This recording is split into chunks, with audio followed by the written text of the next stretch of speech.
tonight to this talk, and welcome to the audience that will see it on, video later. Fact is that today's talk is a very important talk, and originally I was talking about immigration because that was a hot topic, but it's something I'd already covered here, and this seems to be, in my view at least, a very interesting topic for us to get involved with today. I don't know where it's going to go. It's dependent on where you want to take it, but I want to introduce some ideas that I've had relating the human condition. That's really what tonight's talk is about. This took seed 60 years ago. I'm afraid to say that, unfortunately, in college, when I took a course on human relations. And there were several things in college which impressed me. Henry Kissinger, who I've probably mentioned, I took a course with. Also Gordon Allport, who was one of the psychologists at the beginnings of the civil rights movement, was very instrumental. And but there was, and also a course on China, which has prompted me to think a lot about China over the years, 60 years for that matter. But one of the major things that I did talk about or take a course on, which affected my life, was this particular course on human relations. What's significant about that course was it taught me about value judgments. But in addition to that, a little color to the situation is John Updike was in the class with me, and turned out that the professors wanted my paper that I wrote for a future publication. Maybe they asked him, I don't know, but he certainly went on to bigger things in the publication world, right? The fact is, though, the course taught me something about value judgments at an early age in my life, and it was all my ideas aren't always the right ideas. My opinions aren't maybe always, even though I find them truthful, correct, and insightful, maybe there are other people that have a different perspective. And as you go through life, you always have, and if you watch television, if you watch and you have families, there's always differences of opinion. And it's not always that everybody's telling the truth or not telling the truth, and sometimes they are and sometimes they're not. But the fact is, we have to guard against ourselves first in trying to have the correct view of life. But unfortunately, the subject tonight is much, much broader than even that. And the fact is that lies, truths, and everything in between, which is the topic tonight, covers maybe a few days of discussion, but I'm trying to gather it through and push some thoughts through in the 1 hour that I am here. There are many people, and we see this in the news all the time, and what prompted me, as I said, what started the seed was 60 years ago, but what prompted me to develop the talk this week, frankly, was a few things that I've heard on the news. One is the Attorney General of Connecticut, who claimed he was in Vietnam. Then there's the Republican representative, he was a Democrat, the Republican representative out in the Midwest who claimed he got an honor from the CIA as the best analyst in the organization, and he never did that either. And they publicized their involvement blatantly, openly, and they were bald lies. And then there was a simple thing like my wife, who had bought something at Lord & Taylor, and she had to go back there because she wanted to get another one, another color or whatever it was, and she spoke to the sales clerk over the phone, and the sales clerk said, well, I don't think we carry that anymore. And she said, well, I'll check with the manager. She checked with the manager and said, we don't deal with that company anymore, we don't have any more in stock. Well, we happened to be going to Lord & Taylor that day, and my wife said, well, I'm going to check on my own. And she found what she had asked for, where she was already told, we don't carry it, we don't have it.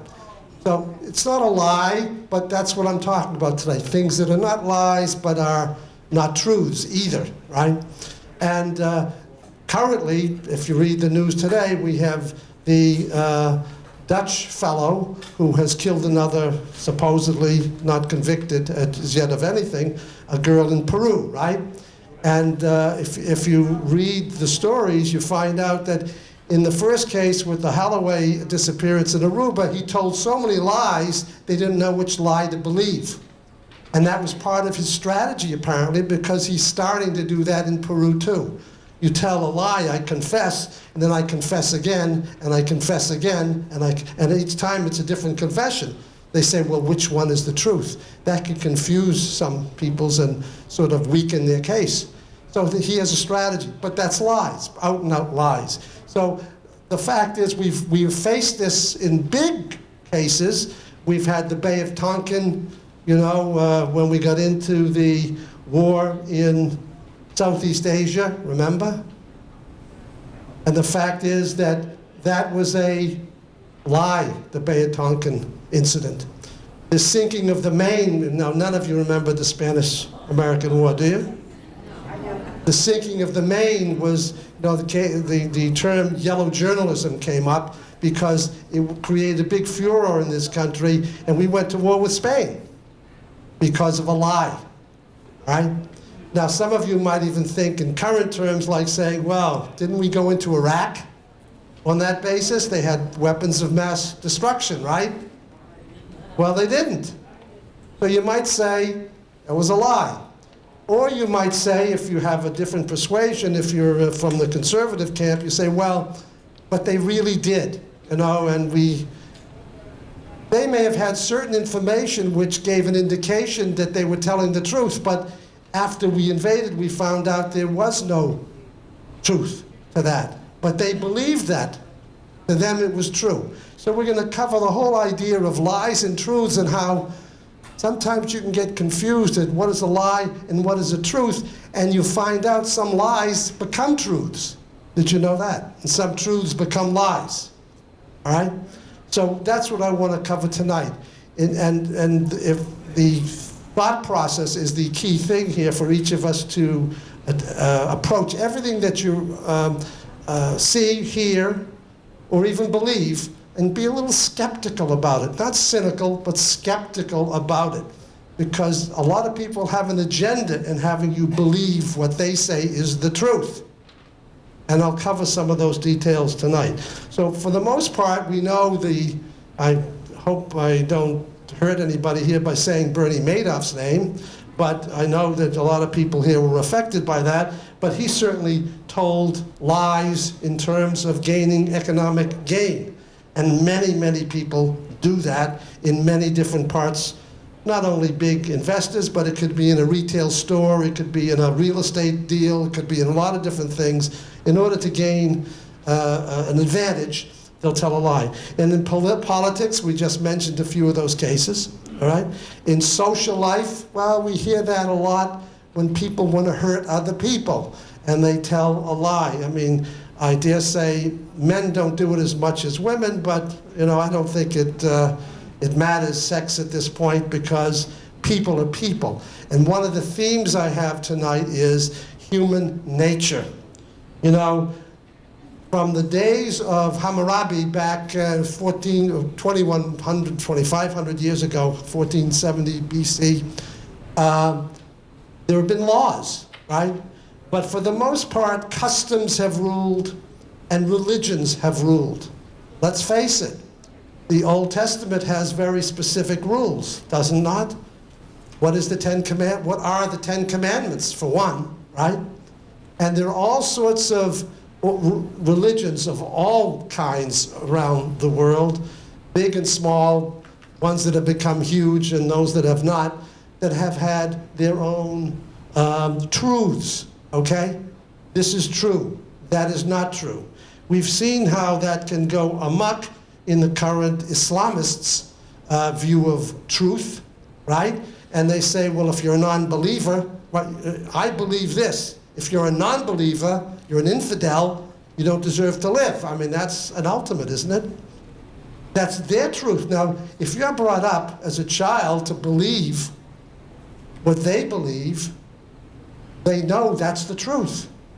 Well, unless they see other or absorb other viewpoints, other perspectives, that is the truth to them.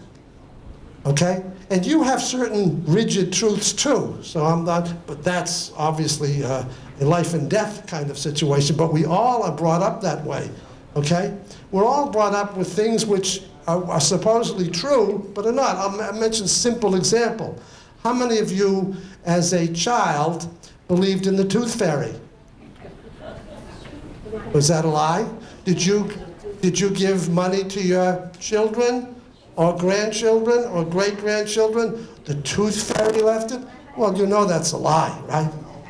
How many of you left as a child cookies for Santa Claus? Huh? Well, as little children, we're brought up to believe things are true that are not true. The idea of fairy tales, right? Snow White, you take it, you talk about it. They're symbols of things, but they are lies in the true sense of they're not truths. Are they really? Right? So the point is that human nature sort of absorbs this and sort of willingly takes that upon itself. But we've had customs, religions, and laws. And what about human nature? What happens in human nature? Well, we are competitive, right? Human beings. If we weren't competitive, human beings wouldn't have survived. We were competing with other animals, right, to survive, weren't we? And with other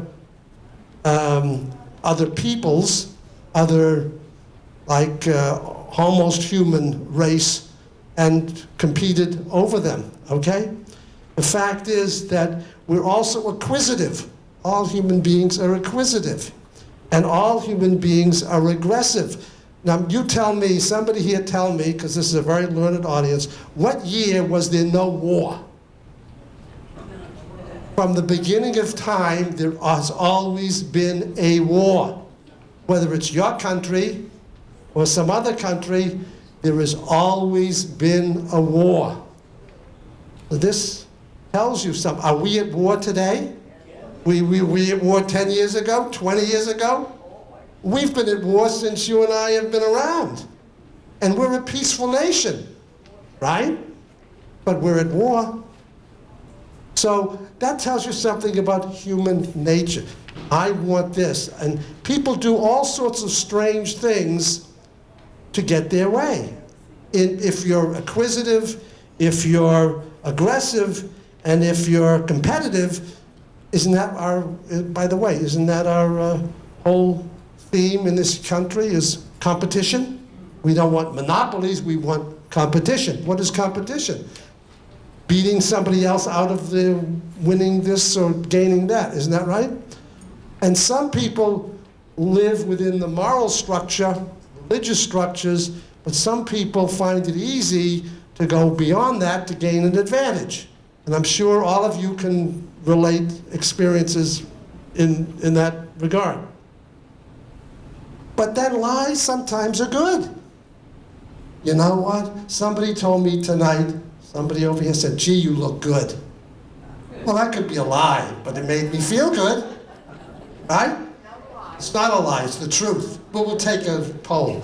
My point is, we will sometimes see a friend that you like, and you see that their health is deteriorated, but you don't want them to feel bad. You say, gee, you look good today. Your hair looks this, don't we? Those are lies, okay? Then what about truth? You know, truth is the right thing to do. Well, do you say there's something called brutal truth? Gee, you look terrible today. I love you, but you look terrible today. That's the truth, but so truth isn't always good, is it?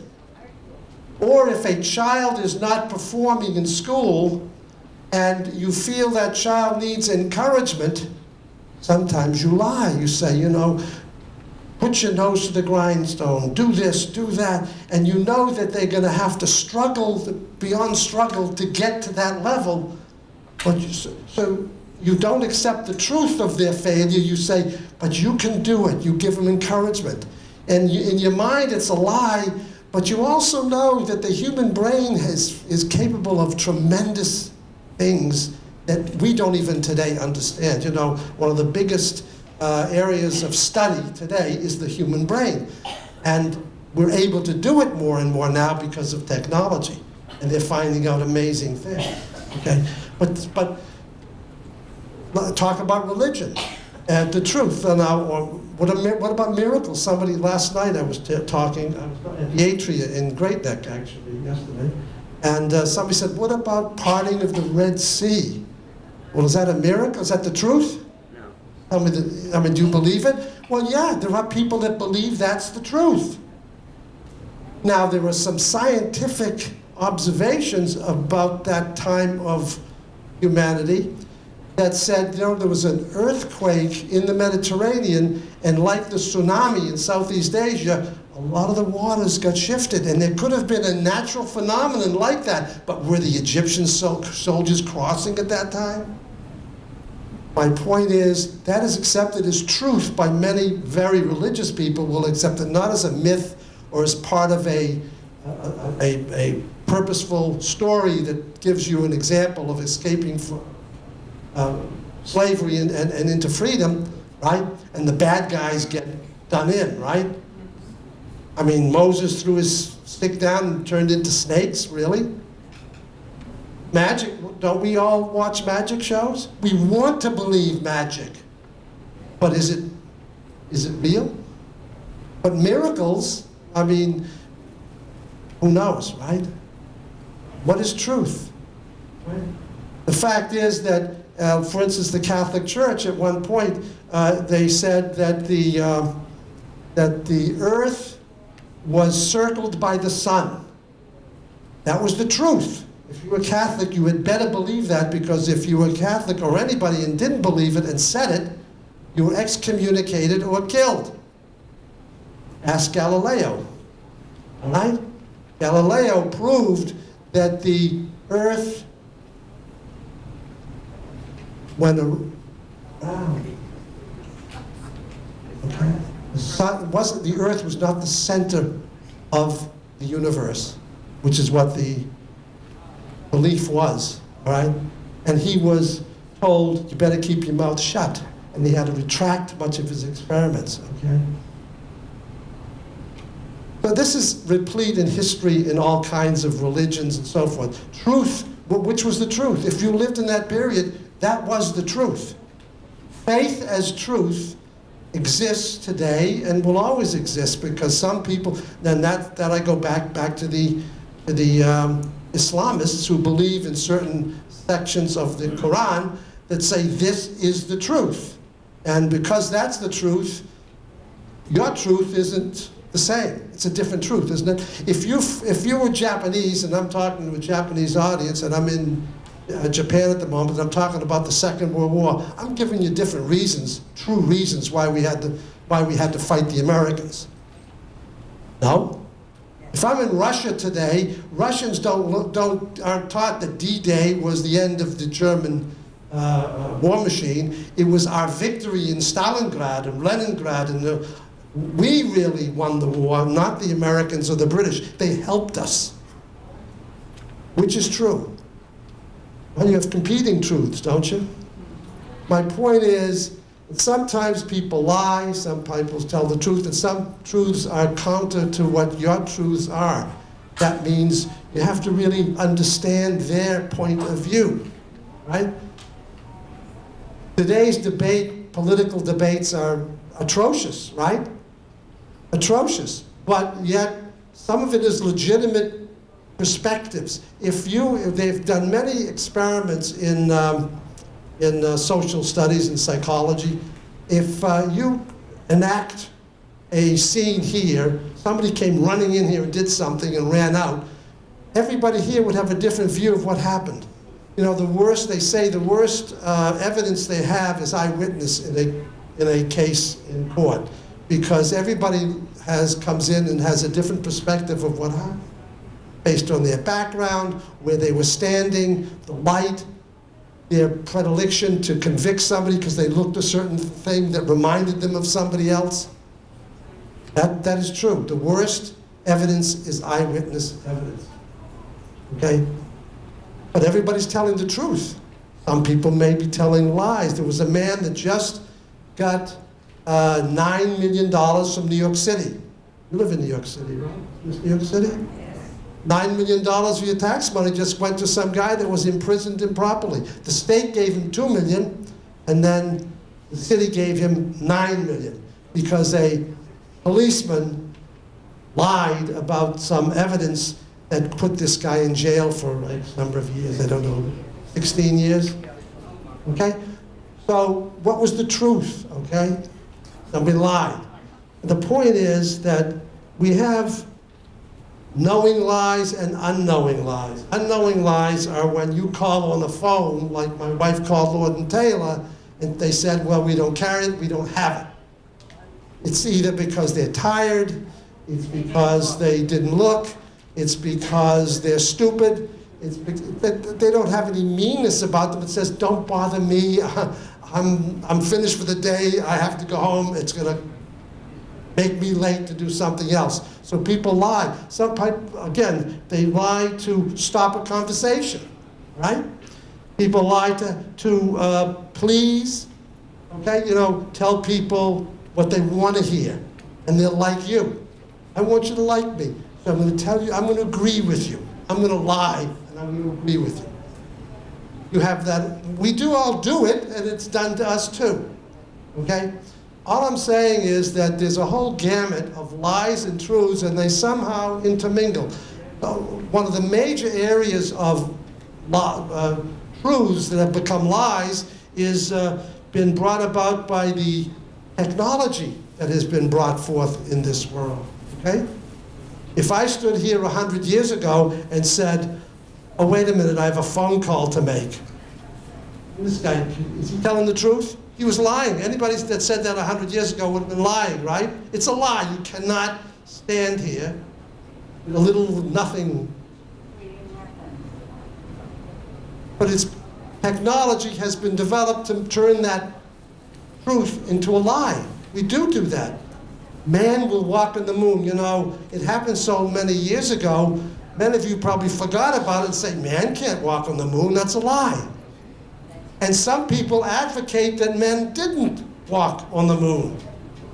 There are some people who say that in the, what's the vernacular now, conspiracy theory, that the United States did that to gain an advantage over Russia and so forth, and that never really happened. It was done in the studio. Okay? So some people don't believe that truth as it is. Okay? It's like saying, today, President Obama was not an American citizen, even though there is proof that he has citizenship papers and that he was a record in the Hawaii newspapers when he was born 40x years ago. They say that's a lie. Okay? So there's a truth that people don't accept, even though it's, what, did he change the papers 40 years later? This is in their records, right? So we have this, we're faced with this all the time. And it's up to us as people, as citizens, as human beings, to fight off human nature and not believe everything you hear. Where are you going? Because there are many people, for instance, in our age group especially, there are people out doing scams. You get phone calls for contributions from non-existent organizations. You get, the latest I heard was this woman, she was 90 years old, she got a phone call from Canada that her granddaughter was in jail and she needed bail money. And they said, send the bail money to Jamaica. I mean, come on, you're in Canada, why send the bail money? This woman was 90, she was a little confused and obviously very emotional, because you know why? Because technology has made it easy for people to lie and get money. Why? Because the young people today, you've heard of this, Facebook, YouTube, MyTube, they put their lives on file so 1 million people can read about them. And they know who you are because, oh, my grandma's name is this, and she lives here, and she's this year old, and this is, they put all the things that your parents never told you, and you maybe told some things to your kids, but now these kids now tell their life story to anybody in the world that wants to listen. And so there are people out there saying, oh, I'm going to call grandma because she's listed, and you know, you can, in the computer age, you can find anybody, even if you don't put their address down, even if you don't put their phone number down, you can find them.